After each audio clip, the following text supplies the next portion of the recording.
We know early in the week, critical game for the Golden State Warriors, who are doing their best to hold off the Houston Rockets for the 10th seed in the Western Conference, which would get them in the play-in, would just give them the right to try to make the playoffs. Draymond Green, less than 4 minutes into that pivotal game against Orlando, it was like he wanted a night off in that game. It was bad, right? And we know how emotional Steph Curry was. And Rob, to the Warriors' credit, so they won that game without not only Draymond, but Jonathan Kuminga was also out, Rob, with a knee that was a good win. Injury. That was a good that win. was a very good win. And now tonight, now I get it, Charlotte is bad. I'll just be nice and say bad. But the Warriors, Rob, again, no Jonathan Kuminga. They are up 108-87 in the fourth quarter in Charlotte. So looks like it'll be another good win for them. Draymond Green has 8 points and 7 rebounds, 24 minutes. Steph's got 23 points. And Draymond, after the ejection, we saw him, in the tunnel waiting for Steph and gave him a big hug. But Draymond addressed it on his podcast, Rob. Now, this must be said. He did it that very night of the incident. And, Rob, he talked for about 6 or 7 minutes before he even got to the apology. I mean, he talked about different things going on in the league. I mean, it was pretty – that was badly done, that part. But here he is and his apology on his podcast. To be honest with y'all, I kind of was trying to turn my body and angle and go to the bench, and I said what I said like a little too soon before angling my body to the bench. But yeah, it just can't happen. And, that, like, we need to win games. So, like I said, not going to overreact like, oh, man, like, stuff is never as good as it seems. It's never as bad as it seems. Like, I know where I am. I understand what I'm doing moving forward. And in my position, you just make sure that that's the exception and not the rule. Terrible. Just self-absorbed, selfish. Just, Chris, you just said it. They're trying to make the play in. You can't give up a game like that. It's just it just doesn't make any sense. No. 3.5 minutes in, like what did the official do, Chris, in a game that was 6-6? Please, I mean, come on, Chris, 6-6. You need to do all that. The game just started. They're not changing the call anyway. Stop it. Right? When is the last time you saw? I mean, obviously there's the challenge rule, but this wasn't that. Rob, when's the last time you saw a call changed by a player arguing with the ref? I'm still waiting. Thank you. And I've been covering the league since '87. I'm still waiting. And I think that's ego, Rob. Right? It's ego. It's like, dude, what are you doing? And even Steph, I mean, he won't say anything, Chris, but he's got to be frustrated. And all he has to do, Chris, you're right. Instead of doing all the other stuff, dude, I can't do this to my team. I can't hang them out to dry. Thank God they won the game, but I owe Steph and Clay and Kerr and those guys, all those, an apology. They need me. I'm an important part of the team. There's no reason to do what I did to get kicked out of a meaningful game when we got 10 left and to do that to my team. It's just unfair and it's selfish. Is that well? No, is that you know hard? what? You make a good point in that. Part of me is like, you know what? No matter what he says, it don't matter, right? There've been enough incidents. There've been even as much as they've enabled him, because at times the league has stepped in. There've been enough punishments. There's been enough, him being criticized on national TV and radio. If I'm a Warriors player, it don't matter what you say, Draymond. Show me. I hear you. Now, that said, Rob, I do think the way you worded it if Draymond were to come out and say something like that, like, look, this is on me. It's ridiculous. And I apologize to those guys, right? Yes. Like, yeah. I am not, I've been selfish. I'm hurting my team.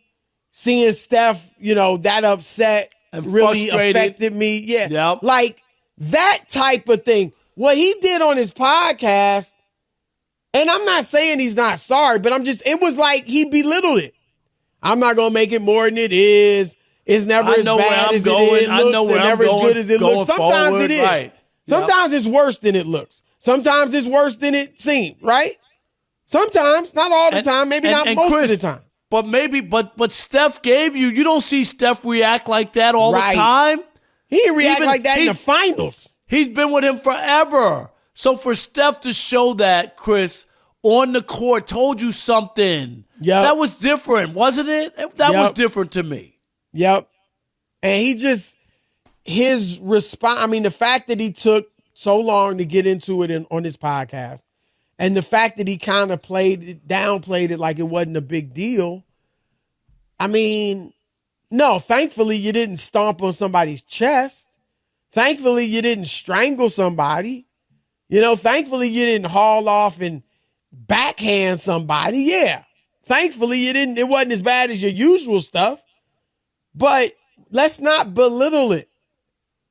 And here's my question, Rob, because look, I think they're going out early. They're going home early this year. If they make the playoffs or the play-in, I don't think they get out of the play-in. Can you imagine if they don't make the play-in, play-in, Chris, though? If they don't make the play-in?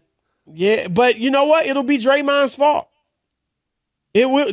Rob, they're 11-14 without Draymond. I believe they're 29-16 when he doesn't get ejected.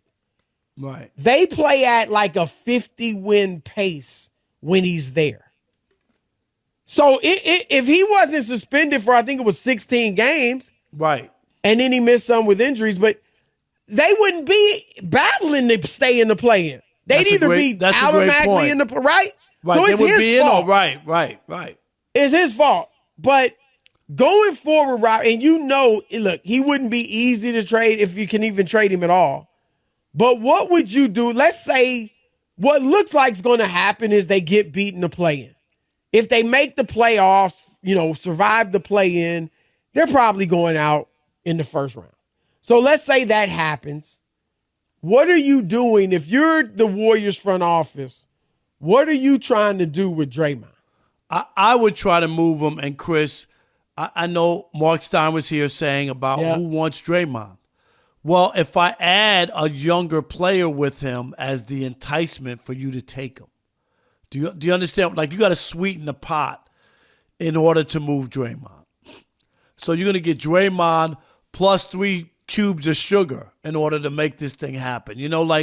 Like at some point, I know they're not going to do it, and Mark Stein is probably right because they've enabled him and what they've been through together. But that's why I brought up the old Celtics, Chris. And you remember. No, Rob, you remember that, right? Yeah, absolutely. And most teams do it that way, Rob. And that's why that's one reason most teams usually have a big lull after they've had a nice After dynasty. they had those great guys. Right. They refused to trade any of them.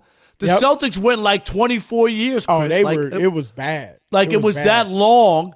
Because they could have gotten something for some of those players later on in their career, but they didn't want to break it up. They didn't want to. And look, I think both of you are right, and I think the Warriors probably will go with nostalgia, right, and keep these guys together. They'll bring back Clay at a discount or something like that. Right. But I think you're right in that you got to try. You have to move on. It's over, I think. Look. Mark's writing that Trace Jackson Davis has played well. Jonathan Kuminga obviously has shown that he might become a star. You still have Andrew Wiggins, who's had a down year, but maybe he can bounce back. And Steph is still playing at a high level. A couple really good moves, maybe you can compete, and I'm sure that's what they'll be thinking. But most likely, I think it's over, Rob. And that if Western that's the Conference case, I would be looking to, you're right in that I mean, if Clay really wants to take a major pay cut, then I guess we'll bring him back. But you can't be afraid to move on. And I think with Draymond, Rob, obviously there might be obstacles to trading.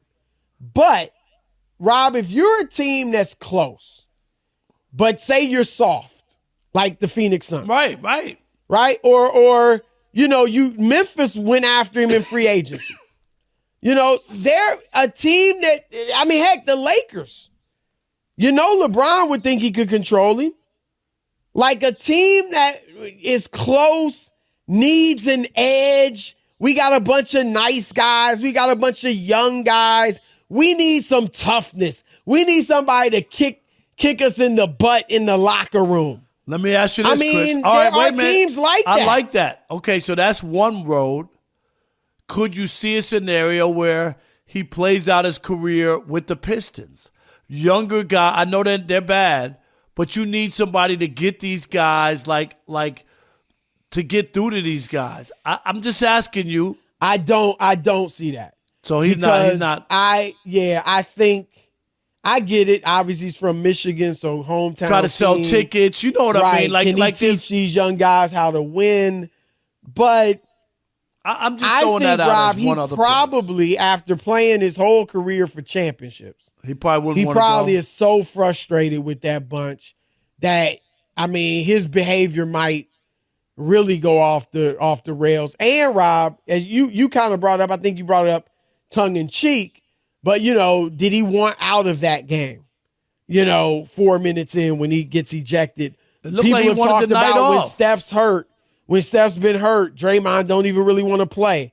Like, would he do something, Rob, that would suspended him for 10 games, 20 games, so he didn't have to play? You know what I mean? Like, I don't see Detroit. I think it will have to be like a team that's close. Okay, that's fair. I think it'd have to be a team that's close. Because, he is a good player. He's still a good player.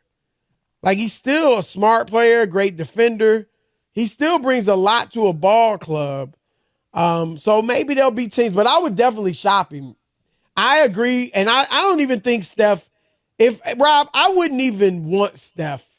Like, if I'm the Warriors, I wouldn't even put him in that position where he's got to come to us and say, I want Draymond out. Like, they're friends. That's right. Like, I wouldn't. Like that shouldn't be on his plate. That's why you have a general manager. Exactly. That's why you have a team president, Chris of operations. That's why you have an owner. They should be doing that. That's not for teammates and friends to be able to be like, to pull the plug on other friends. I just think that's not their job.